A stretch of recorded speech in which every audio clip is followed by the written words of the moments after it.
Hi everyone, I'm Kusha with her family on YouTube. Welcome to a small part of our lives.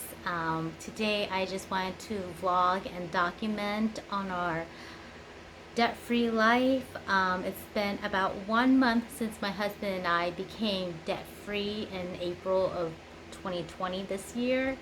And we had paid off $95,000 consumer debt on a middle class income with a family of five, and we did this in 20 months. And we did this through the Dave Ramsey Total Money Makeover book.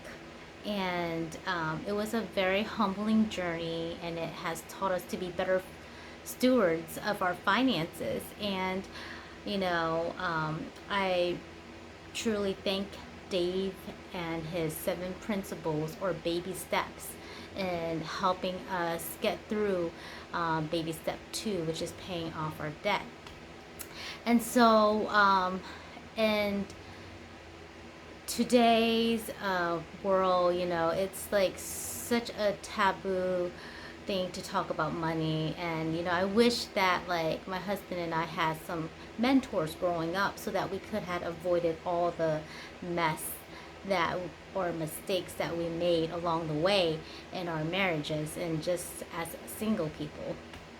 But sometimes these messes, they turn into messages. So I hope that in sharing my husband and our debt-free journey, and also our life after a debt-free journey, will inspire you to turn your trials and your tests into testimonies as well. Um, but yes, I we are done with baby step 2. Dave Ramsey has like 7 baby steps, and the first one is to initially save $1,000 for your emergency plan, and then baby step 2, pay off all your debt, and baby step 3 is build a fully funded emergency plan, which we are on right now. And my husband has been mandated to work like every single day, and I have been monitoring our budget and our spending, such as groceries or just spending on personal things like here and there, and they all add up, just as when we were in the journey and cutting back our lifestyles. We continue to follow and we continue to follow these habits that we had developed over the 20 months of paying off our debt. And so we were able to quickly build up $10,000 in 1 month. And I don't know if that's a lot to you, but that's a lot to me, because I have never been able to keep more than, I don't know, $100 in my account at one time. $10,000, that's just like phenomenal to me. So it's a milestone for us. And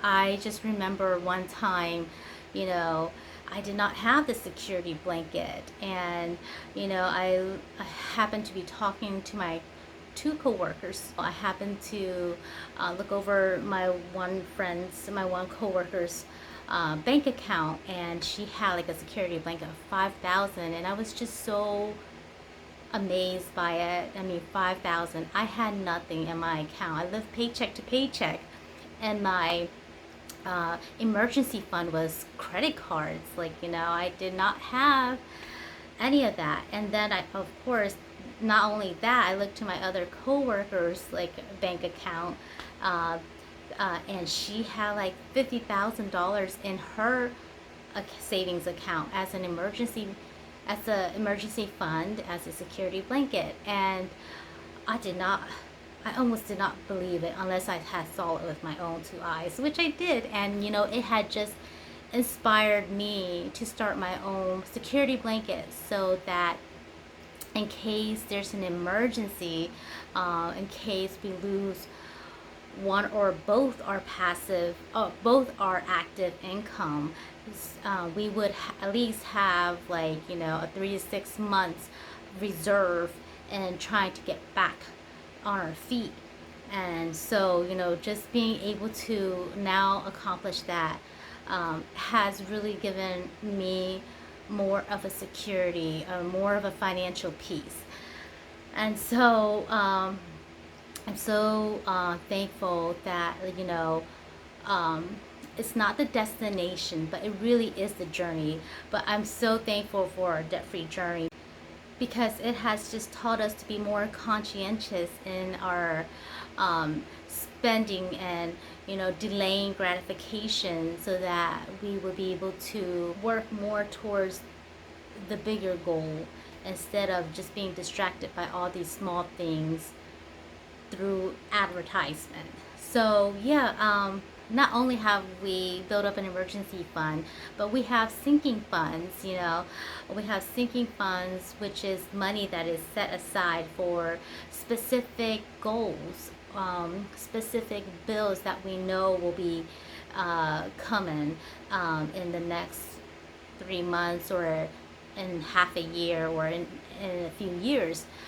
such as, home maintenance, car maintenance, and Christmas, property taxes. All these things are gonna come, and when they come, it will not be a surprise. And so, talking about sinking funds, you know, um, just recently, of course, nothing had happened during our journey, baby step number 2.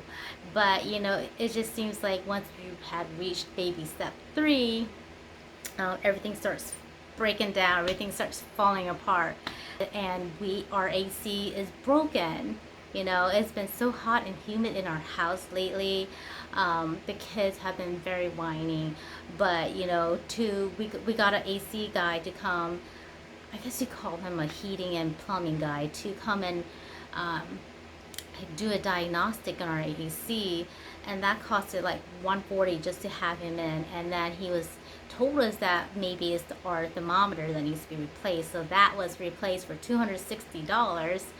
And then examining like after examining the whole house, and the ace the whatever the valve up in the attic, he's telling us that the valve needs to be replaced because it's the main issue, and if we replace it, our electric bill will come down a little bit more too, because that valve is broken and it's going to cost $600. So that total of just trying to fix our AC is going to be about a little over $1,000. So, I don't know anything about heating, plumbing, or I'm a newbie, at this, and I hope that if that's all that there is to it, I hope that will fix everything. But yeah, he's telling us we need to get this repaired, so we're gonna have to get it repaired. And then on top of that, we have to have my husband's car inspected, and because he has an older vehicle, that's gonna cost us $500, not just for inspection, but because in order to be past inspection, he has to get, I don't know, all these other car parts to it, to like a Cadillac and analyzer or something to pass inspection, and then probably new tires or something. So it's all gonna add up and to probably about $500. And then, of course, it's that time of year. We have our car insurance of $1,200 that's due for the year. And, all of these like expenses like would have been so stressful. But, we were able to put aside money, um, and now we can use that money from the sinking funds towards these expenses. Like we had one for home maintenance, we had one for car maintenance, we have one for Christmas that we will soon start building now that our emergency is done. And we have, like, other sinking funds that, will help us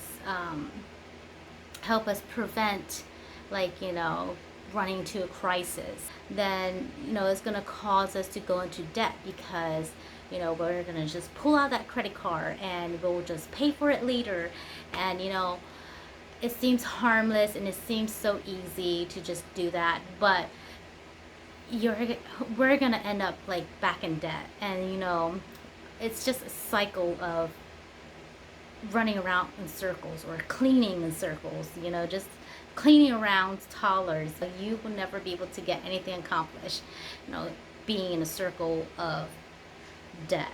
So yes, yes, even though we have these unfortunate events happening all at the same time as, these happy, financial milestones that we accomplish, we are just so thankful for the financial education that we had acquired through our journey. And so, yes, now that, we have our bases covered, our next um, I guess you could say, chapter in the journey is, in the next 5 to 10 years, my husband and I, plan to, we don't know yet, but we plan to either A, pay off our mortgage, or B, like, invest so that we can retire early. And, those two things are so great, but we don't know which one to choose yet. So we haven't officially come to a conclusion yet. So, what would you rather have? Like, would you rather have a paid off mortgage in 5 to 10 years, or and then invest, or would you rather invest now, um, while the market is like, a buying time, and then retire early and then have a mortgage? So which one would you rather have? So if you could drop a comment below and share what you think and why, I would love to know. But thank you for watching our update on our debt-free life, and I hope to be able to bring you more videos like this. Hopefully, we together we could just get through these financial goals. So thank you again for watching. I hope you have a great and prosperous week.